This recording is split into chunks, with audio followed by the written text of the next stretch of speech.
Hey guys, my name is Mason Lewis. So today's video is a little different. I don't post face cam videos, but this time I wanted to get out of my comfort zone a little bit and kind of get back into making videos and spreading what I have learned over this journey. So this video is going to be about astral travel and what astral travel really is. And to kind of understand that, you kind of need to understand why people can't astral travel. And so partly this is limiting beliefs, and a lot of people swear that they've done everything. Actually, I know a friend who's probably watching this right now. He thinks that he's done everything to be able to astral travel. But no matter how many Kundalini awakenings you have, or however many third eye soothing things, I don't know.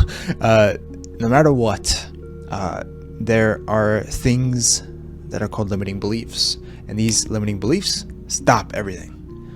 And there are two things. The first thing is doubt.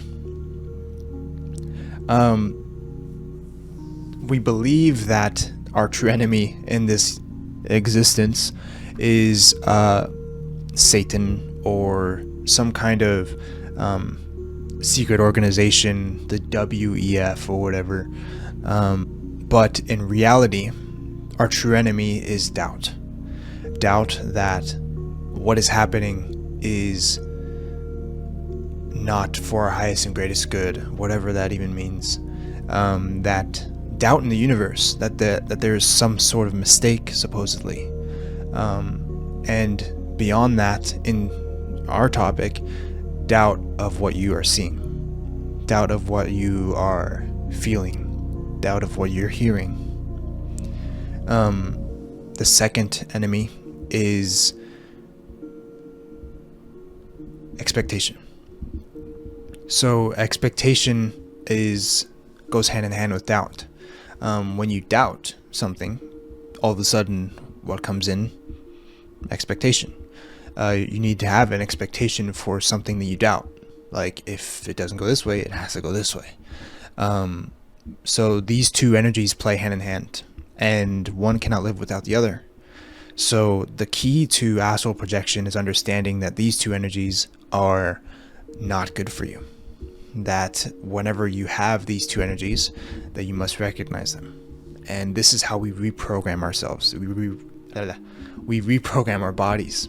We chip away at these little annoying things about us that we didn't like.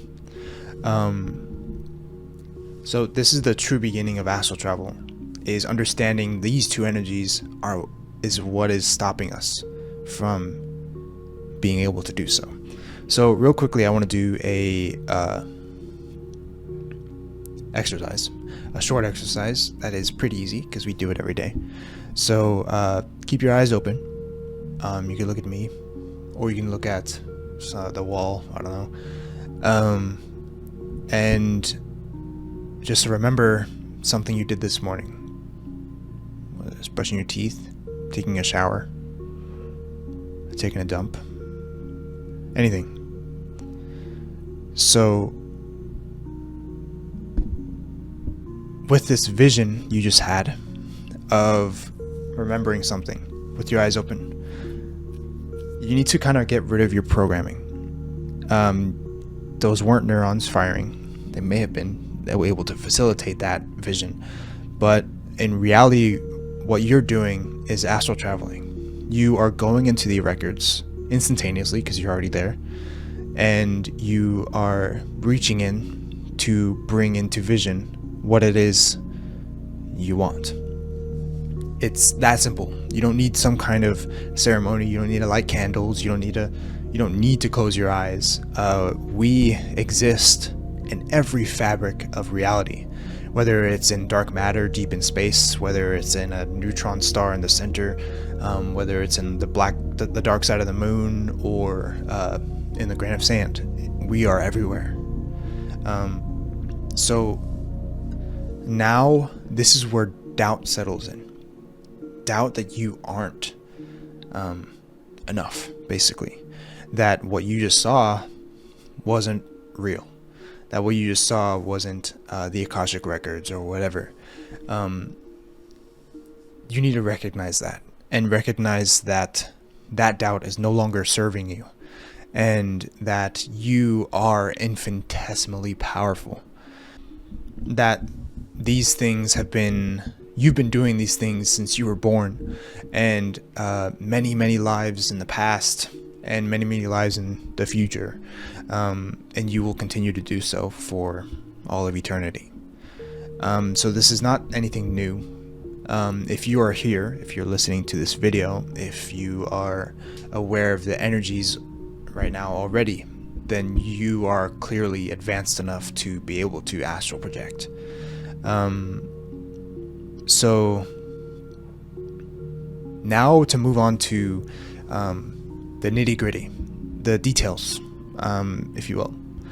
And the details kind of what they mean is the subtleties in our universe. So when you go into the Akashic records or into the astral realm, you will begin to see that you need to use your intuition a lot, and sometimes you don't even see. Sometimes you just sense kind of what is happening. You go into a room and you sense that there's chairs in there, or you sense that there's a table, and or you sense that there's a statue in the center or something like that. And these subtleties are what we detect as antennas, as sensors, and we need to intuitively decipher them. So this is where we differ. We differ in the subtle energies. So some people who view the same thing, say in a room, and they both see a statue in the center, that one is a cube. One says it was a cube, and the other says it was a sphere. Those are just the slight subtleties, but they both got that there was a statue in the center. So that's just where we differ in how we detect these energies, and how we detect them comes how we understand this is the more we astral project, the more we go into this realm, the more we understand how our body senses these. So in the waking state, whenever I go into a room that has some kind of ghost in there, entity or whatever, it's like something I can't explain, but my body feels it. And the only reason I am able to do that is because I have been in the astral. I am able to sense a lot better. It's like we're all Jedis. Some of us have more midichlorians. Some of us basically are more in tune to start with. But we all have the connection to the Force. And it's just whether or not whether or not you want to work on it or not. So I hope this doesn't disappoint you, because of how easy it is. But it's really easy, and if you just practice trusting yourself. So try not to even focus on practicing seeing. First, focus on practicing trusting in what you see. So now finally, for those of you who still have worry, which is natural, those of you who are fearful of not even returning to your body, because I know people who were like that. I was like that at the very beginning. So I'm here to tell you that being attacked in the astral is real. But hold on, before you start freaking out, it's only real if you will it to be real. For instance, I did a session for somebody where I removed a entity for them, and I was very aggressive. I wanted to kill the entity, and what I did was I grabbed it and I moved it, and what I found funny enough was when I grabbed it and moved it, it was still there in a transparent form, but I still had the thing in my hand. And I tried banishing it. I don't know what I was being very aggressive. But shortly afterwards, I got sick. I had extreme sore throat. I thought it was strep throat, and I was out for about a week. And but that was because that's what I was resonating at. I was resonating at anger. I was resonating at the frequency of fear. And so if you go out looking for the negativity, you should do it, because I do it. I've had encounters with plenty of entities. I've had encounters with plenty of regressive reptilians and regressive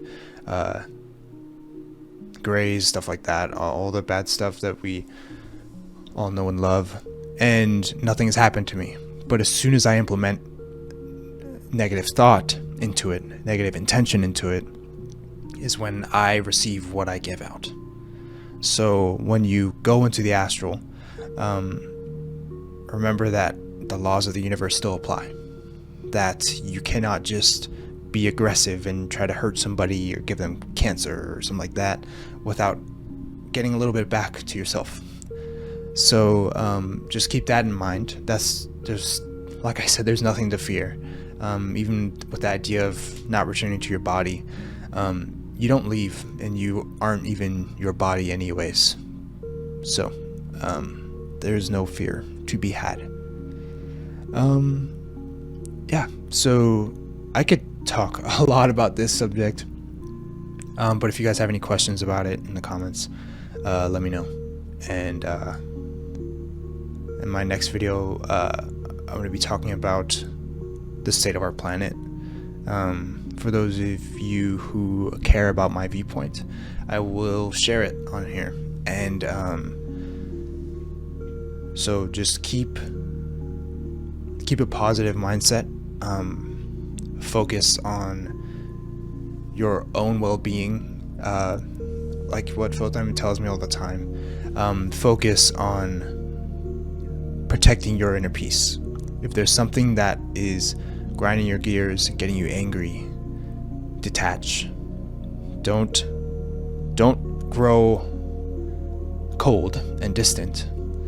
But say it's on Instagram or Facebook, get off of Instagram and Facebook for a while and detach from what is not directly in front of you. Focus on yourself and focus on growing that love for yourself and those you keep close to your heart. Yeah, until next video, I love you guys very much. Peace.